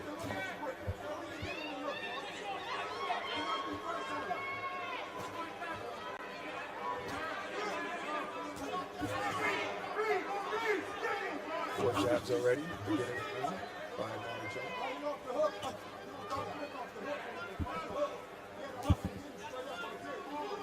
Readjusting the range, the distance. And he comes in.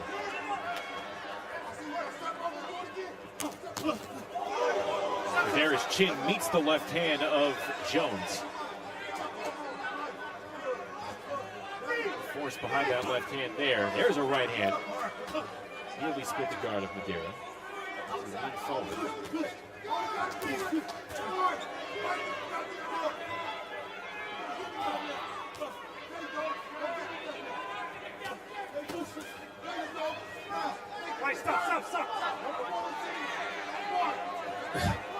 Madera rubbed his head in the mouth of Mari Jones. He got a little frustrated. Another shot in the back of the head. It's likely the aggressiveness that Jones probably didn't appreciate when they were sparring in the gym in Stockton. Exactly. And now Jones trying to give it back. Shoving Madera's face back out of the clinch. And the way Madera tells the story, Jones got out of the ring after the third round saying, oh, this guy's just too dirty. Yep. Madera's saying, I'm just fighting. You see the style, though. He definitely has a Diaz type of style, Nate Diaz style. Well, force your opponent to become agitated. There's an authentic headlock.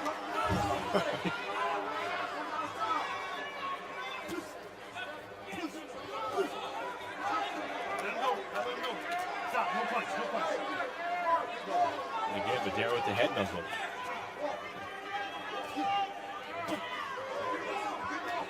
Oh, okay. It looks like Jones just changed the fight style. The fight inside now.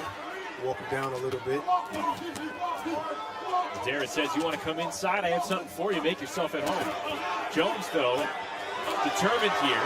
Lands a right hand, and now Madera backing up. Is he backing up because he's hurt, or is he trying to set him up? He appears to be a little bit stunned.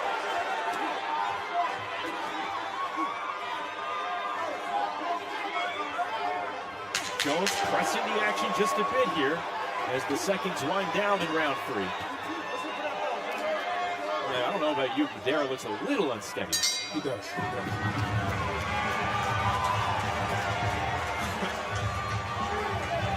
Mari Jones saying, more of that coming your way, my friend.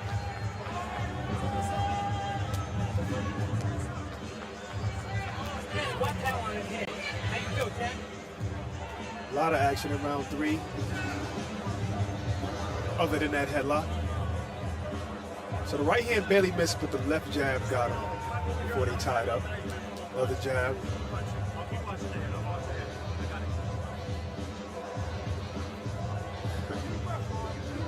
Little wrestling round by the two. Nice left hook and right hand by Amari Jones. Slips a right hand counter.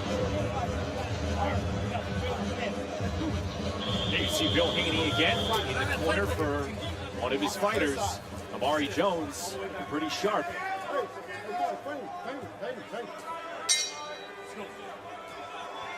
We get going with round 4.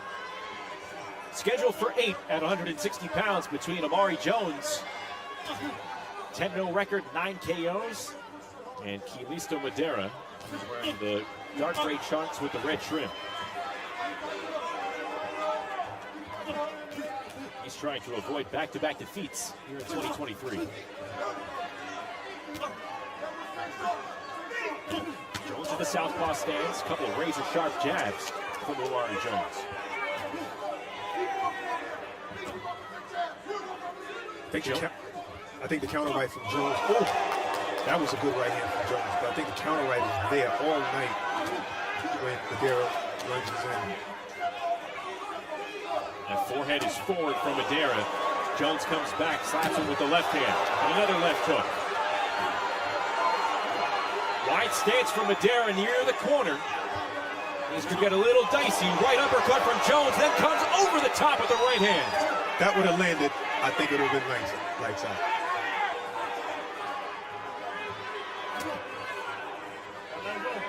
When in doubt, low blow. Right hand landing from Madera. And a right hand counter. And a jab from Madera. And now Jones trying to go to work to the body.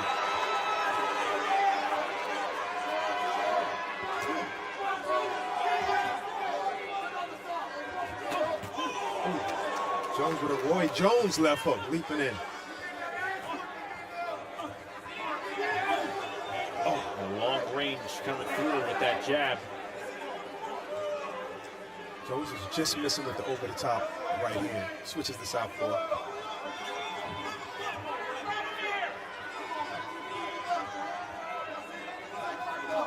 Which stance are you liking better from Amari Jones? Right hand stance, I just want him to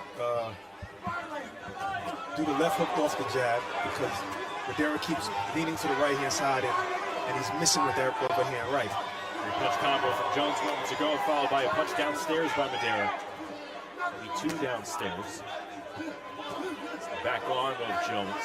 Good body shot by Jones. I think that's what's going to set up the right hand. Go into that body first. Jones investing in the body here in the 4th round. There's hand slowly being lowered to protect that area. There's a right hand that might have scraped the right side of Madera's face. He tries to come back, holding the right hand, and now Jones keying off left and rights from each direction. Amari Jones in a rhythm, keeping Madera in the corner. He set all of that up from the southpaw stance. It was the left, straight left that got him up against the ropes, hurt him. He was able to release over those shots and then switch back to the right hand stance and landed a right hand. That's special.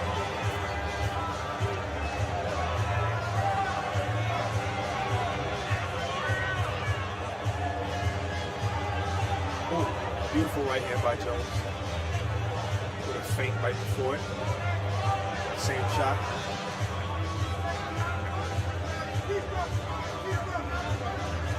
Uppercut just missed, right hand just missed, well over the top.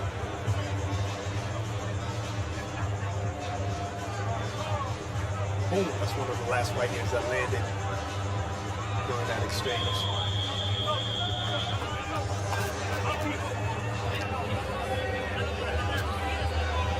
I wonder if the doctor's taking a closer look at Madera. And his swelling on his face increasing here as we start round at number 5 in Chase Center.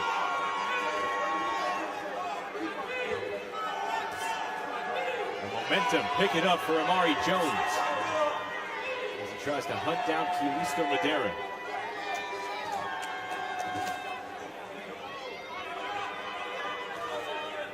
Amari coming out for this round, beginning orthodox. Good head movement from Jones. It's the tailwind from that rat tail block. I think he might have hit Madera with it a couple times. Whipped him with it. Oh, right hand cracks Madera. Filisto Madera staying in the corner. A couple of right hands with some big impact.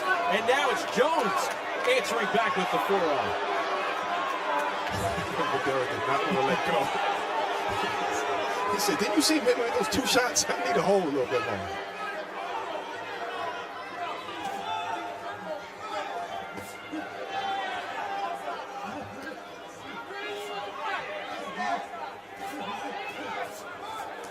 More body work, and now a couple of hooks from each direction landing against Madera. And now Jones is just giving him a couple of taps just so he can fall asleep again and then hit him with something really hard.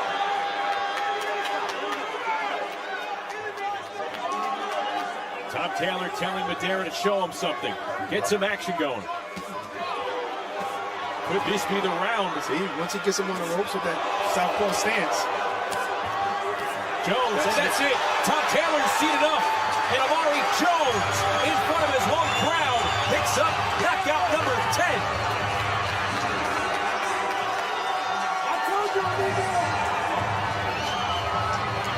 Sounded like Amari Jones had a message for Madera's crew. As he improves to 11-0. 10 KOs. As he picks up the stoppage in the 5th. So the bad blood's going to continue here. Yeah, I think the knockout's enough. Yeah. You know, you don't have to rub it in.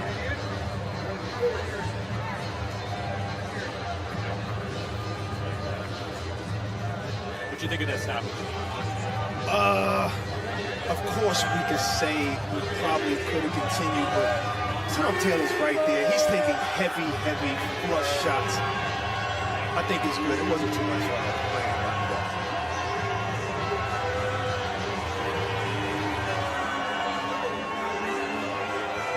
Saturday, December 16th in Arizona, Sonny Edwards takes on Jesse Bam Rodriguez in a blockbuster unification flyweight clash live on DAZN and part of your regular subscription. It is going to be a terrific card next weekend in Glendale, Arizona. Amigo still sleep. Oh, going too far on the corner of Amari Jones. Stop it, man. Stop it. See the sequence that led to Tom Taylor stepping in, waving off this fight. It's this one right there. Boom. That overhand right really rocked him. And Tom said, you know what, I had enough. That's it. Live to fight another day.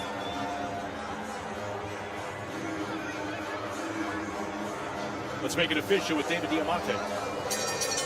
Ladies and gentlemen, referee Thomas Taylor calls a halt to this contest. The official time of the stoppage, 1 minute and 44 seconds of round number 5. Declaring your winner by knockout, he's still undefeated, Amari the Reaper Jones.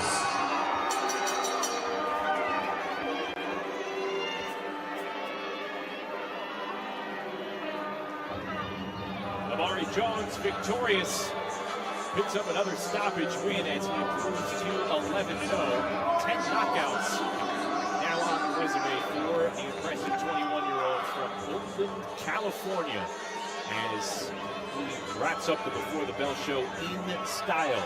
Jones victorious, Canal victorious.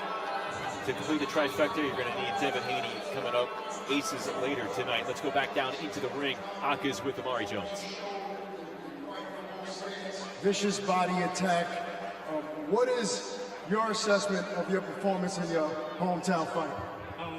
They gave me a good opponent, a good tough opponent with a lot of game, and I knew I was in there with somebody that I knew had some experience. So, you know, I used my skills, the experience that I have, and I got him out of there. I got the job done. Now, a lot of bad blood leading up to the fight. Are you the type of fighter that after the fight is done, you're okay with dapping him up, and is everything cool now? Absolutely. I don't have no bad blood. I won. So, but if he still has some bad blood, I mean, he's the one knocked out. I will too. And lastly, after that performance, is that a statement enough for these sanctioning bodies to start ranking you at 160? And what should we expect in 2024? Absolutely. These guys, this guy that I fought had a lot of experience, and that's a notice right there. Well, congratulations, phenomenal performance. Look forward to seeing you in the ring again, champ.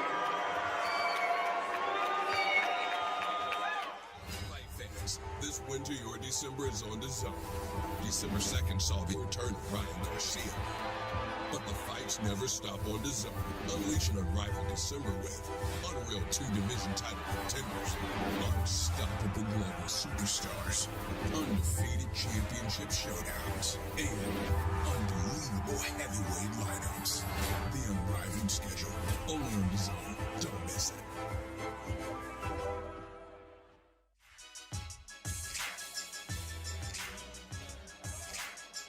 Our unrivaled slate of action continues. Coming up on Friday, Jake Paul faces Andre August. Then December 16th, next Saturday night, Bam Rodriguez taking on Sonny Edwards. And then it is the day of reckoning on DAZN pay-per-view.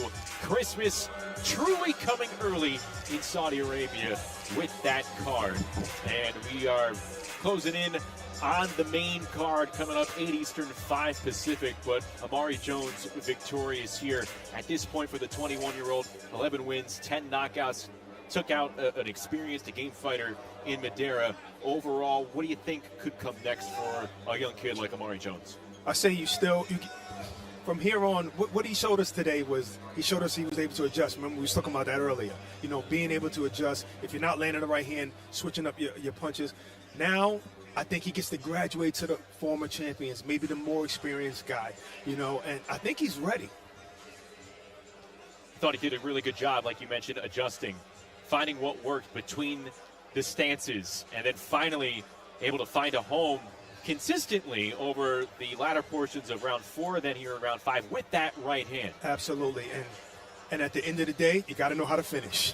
And that's what he did. He finished the job, what he started. That's becoming his calling card. Again, 10 KOs for Amari Jones. And it was good to hear him with Ak saying, hey, if there's any beef, it's been settled here with this knockout. No bad blood lingering. Just got to tell his corner that. Yeah. Give him the word.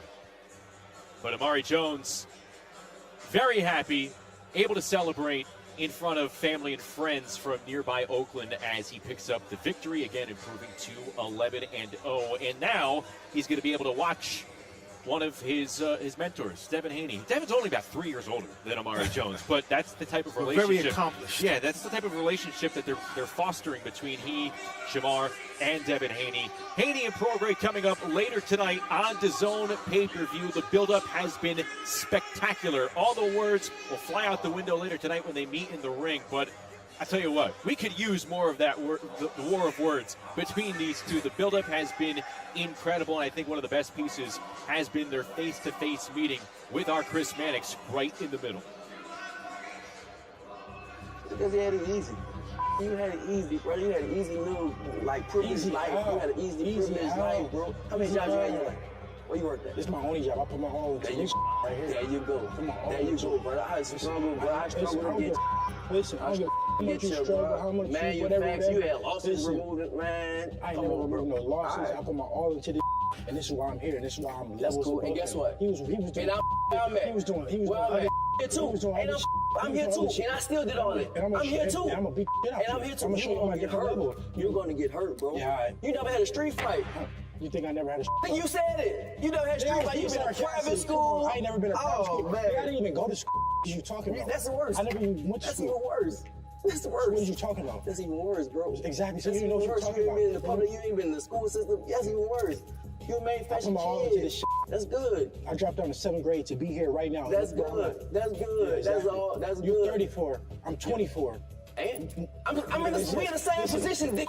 I'm right here. I'm 24. I'm right here. 24, you're 34. I started boxing when I was 17. That's a difference. You turned pro at 17, right? Exactly. I started boxing when I was 17. I'm on a different level. All right. How you on a different level? We're the same. We right here.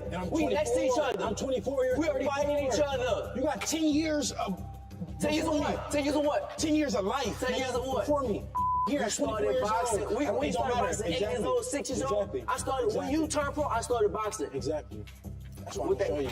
No, you're not gonna do nothing, totally bro. level than you at 24.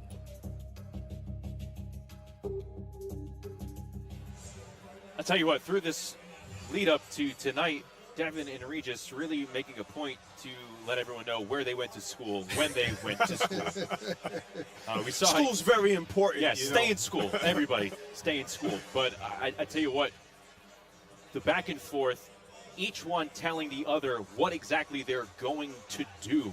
When you size it up, you have them in the ring. Obviously, all that just falls by the wayside, yet it's very entertaining. Sometimes. And sometimes it's just part of that game, the psychological game, saying I'm going to do this, but really I'm not. I'm going to get you fired up to try and counter that, but I'm going to come with a totally different game plan.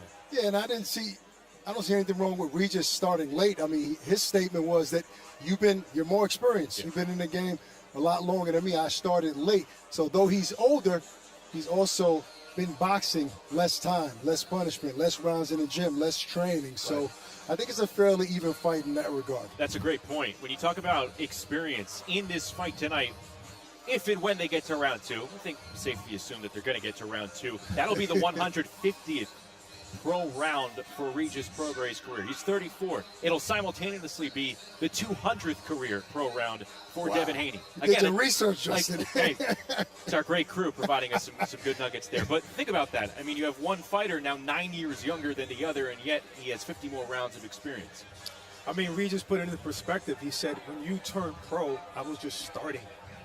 So in reality, the overachiever is Regis. Like, wow, you're a 2-time champion, and you're here fighting me, who was an undisputed champion, and you started way late. So you got to give respect to both of them. And at the end of the day, Devin Haney's only 25 years old, 26. I mean, and look, he undisputed already. There's something to say for that age and for him to accomplish what he has, and becoming tonight. If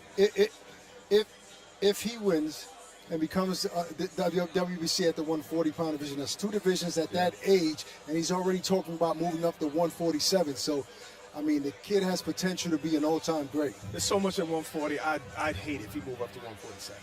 Just too much out there. How to size this one up when the two get in the ring tonight. Ade Oladipo, Darren Barker, and Barry Jones looked at that in 4 corners.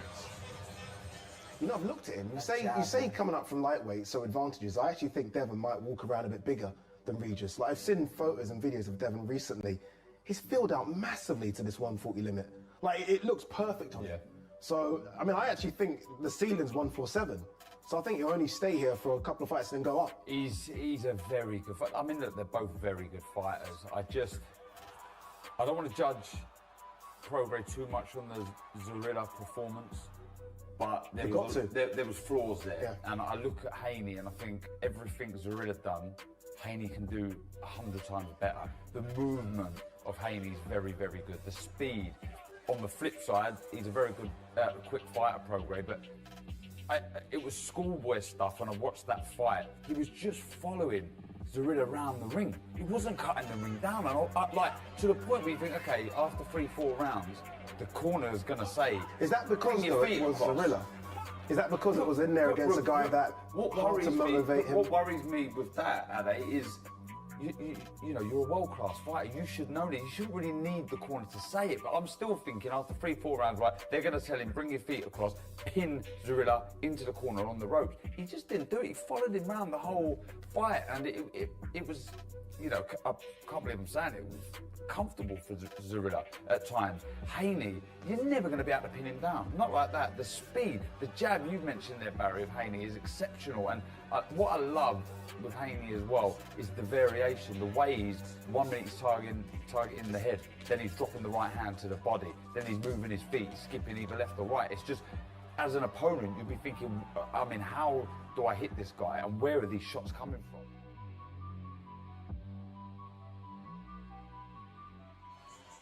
They bring out some good points between Devin Haney, Regis Prograis. I don't know about how you guys feel at this point. I know it's the most recent fight. I don't know how much longer we can use the Zorilla fight against Regis. I mean, you're as good as your last fight. Yeah. So that's just the you know, that's a saying in boxing, and I think that might motivate him. You know, a lot of fighters, when they hear that negativity about their last performance, put a little fire under them. So I think we're going to get a better version of Regis Prograis because of that. But obviously, Devin Haney's a different fighter. Yeah, and I don't mind talking about a fighter's last fight, but obviously if that's the thing that stands out and everybody's complaining about, and even Regis himself is complaining about how he didn't cut off the ring, then obviously we're going to see something a little bit different than that. I mean, do you feel like that had more to do about Zarrillo, though, than Regis? I think it's a little bit of both, Okay. but yes, Zarrillo caused issues. Yeah. I mean, he moved a lot, he was long, he was ranging, and he's a power puncher. So Regis had to be aware of that too, so that played a part in it. Right. Co-feature, Montana Love, Liam Parrow, pair of southpaws. A lot to prove for these two coming off their respective long layoffs as we see footage from the weigh-in yesterday. I think this is the hardest fight to predict coming up on the main card. I would agree with you, Justin. I didn't like the Montana Love oiling himself up on stage at the weigh-in, but I think that I think we're gonna see a good version of him as well, because same thing with Stevie Spark. People weren't happy. He wasn't satisfied. A lot of negativity after that fight. Parrow is a different opponent than Stevie Spark, but both guys been off for a while, Justin, and a lot to prove tonight. Yeah, you talk about animosity. Jones-Madera animosity is nothing compared to this right here. So we're going to see something probably from the first round. You have Liam Parrow, undefeated, coming off a long layoff due to an Achilles injury that set him back. He was originally supposed to face Regis Prograis. It wasn't supposed to be Danielito Zarrillo. It was supposed to be Liam Parrow, and he wants to be that guy if he comes away victorious tonight against Montana Love. Same thing for Montana. He wants the shot back in title contention. Then you have Andy Cruz and Giovanni Straffin. Footage of their weighing in it yesterday. Straffin, again, a late insertion, but a very game live opponent. Good test for Andy Cruz. Yeah, I mean, you're talking about one of the best amateur boxers of all time, and he's ready for the fast track. You know, Lomachenko did it. Teofimo, a lot rigging out. Those guys are ready for title shots early. I don't think we're going to see too many fights from Cruz before he's knocking on the title's door. Yeah, this is still the feel-out stage for Andy Cruz. His second fight, you know, we want to see if he could really sit down on his punches and get these guys out of here. That's the key there. We saw an impressive showing against Juan Carlos Burgos, but it was very much that amateur style. People are wondering, hey, where's the power coming? Right. Bozienis says that the power is there and it is coming, so that's what we want to watch out for with Cruz and Straffin. And then the one leading off the main card coming up, 8 Eastern, 5 Pacific, title fight, IBF bantamweight, belt on the line. Ebony Bridges trying to defend her strap against the two-time super flyweight champion Naoya Yoshida. And Bridges, coming off a long layoff herself, was last in action December the 10th. 1 day shy of a year-long layoff. Both looking good on the scales. She's an entertainer, not a showman, a showwoman. She likes to entertain even before the fight. Looking forward to seeing her. Is Ebony Bridges ever in a boring fight? So we know what we're going to get, right? We know what we're going to get when she fights. She's going against a two-time champ now, so we'll see how she receives that. All right, I think we're off predictions. We don't want to do predictions, but if I have to ask you, what are you expecting for the main event as we get close to signing off and before the bell? What do you expect to happen between Haney and Prograis tonight? Once that first bell rings, Justin, I expect a fill-out process for at least a round or two from both guys, right? I mean, Devin is going to be flicking that jab early. That's what I see. And I see Regis trying to get close enough to make a statement, meaning land a big shot to make Devin honest. And that's what we're going to see in the first couple rounds. But eventually, I think Devin's master distancing game and his jab upstairs, downstairs, he's going to start throwing right hands and left hands. It's going to be dangerous, though, because Regis will come back and fire hard. But I see Devin winning this fight by unanimous decision. I'm making that Said no prediction, Right, did a so prediction anyway. Okay?